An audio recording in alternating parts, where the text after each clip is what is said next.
आज भारत की आजादी को 71 साल होने को है। तब वर्तमान देशवासियों के लिए ये कल्पना भी कर पाना मुश्किल होगा कि सन 1947 का भारत कैसा था। तो चलिए आज हम उस सच से पर्दा उठाते हैं और जानते हैं कि तब भारत की दशा क्या थी।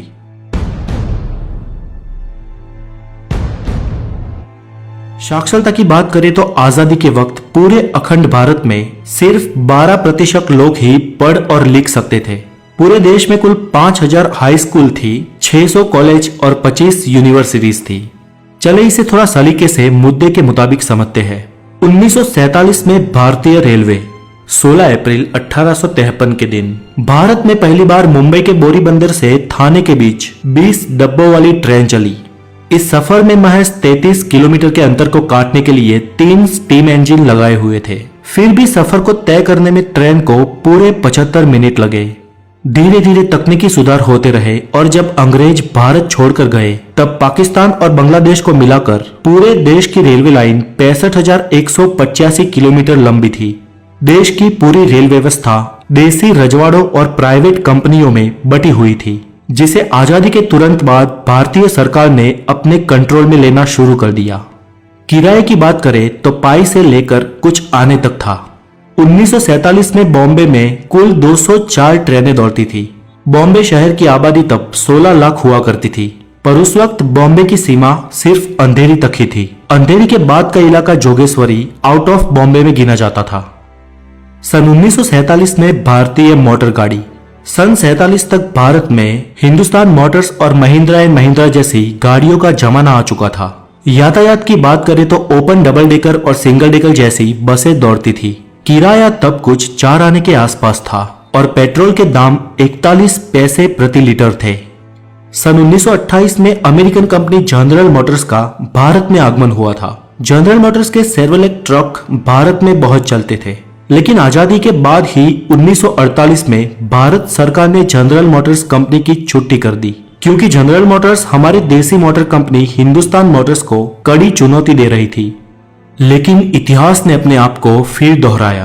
50 साल बाद हिंदुस्तान मोटर्स ने ओपेल कार बनाने के लिए उसी जनरल मोटर्स के साथ मिलकर वडोदरा के पास फैक्ट्री डाली।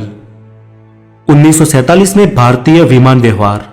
आपको ताज्जुब होगा कि 1947 में भारत में Indian National Airways, Mistry airways, Ambika airways, Kalinga airways, Deccan airways, air service of India, Bharat airways, Himalaya aviation, Dalmia Jain airways, Jupiter airways जैसी एविएशन कंपनियां थी। भारत देश में उस वक्त इतनी सारी विमान सेवाएं होने का कारण ये कि 1945 में द्वितीय विश्व युद्ध की समाप्ति के बाद अमेरिका ने अपने कई सारे हवाई जहाज बेच दिए थे। कुछ धनिक भारतीयों ने उन्हें खरीदकर एयरलाइंस का बिजनेस शुरू कर दिया। कंपटीशन इतनी तगड़ी हुई कि ज्यादातर एयरलाइंस घाटे में आ गई। कुछ 8 एयरलाइंस का भारत सरकार ने राष्ट्रीयकरण करके एक नाम दिया, जो था इंडियन एयरलाइंस, और टाटा एयरलाइंस का तो नाम पहले से ही एयर इंडिया कर दिया गया था। 15 अगस्त 1947 के दिन भारत में कुल 15 एयरपोर्ट थे। 1947 में भारतीय मुद्रा। दोस्तों, आजादी के वक्त भारत की करेंसी रुपया ही थी, पर आजकल सोशल मीडिया पर बताए जाने वाले उसके रेट सही नहीं है।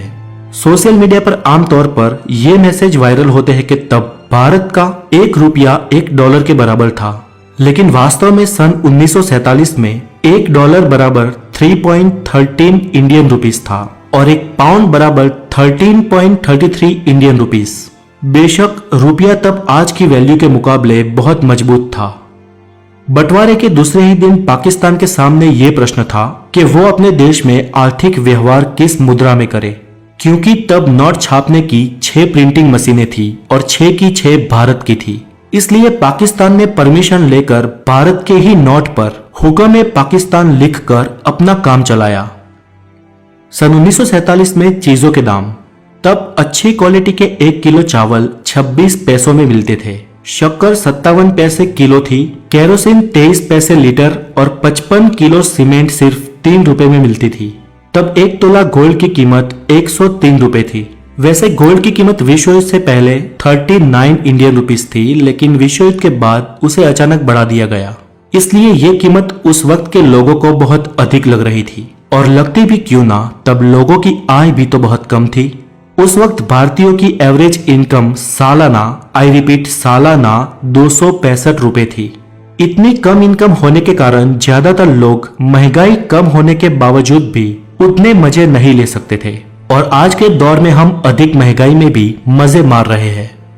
टेक्नोलॉजी के क्षेत्र में वॉशिंग मशीन, मिक्सचर, घरेलू fridge, computer, mobile, internet, tape recorders जैसे 160 किस्म के जीवन जरूरी आविष्कार उस वक्त ना होने के कारण तब की जीवन शैली आज के दौर से बहुत निम्न थी।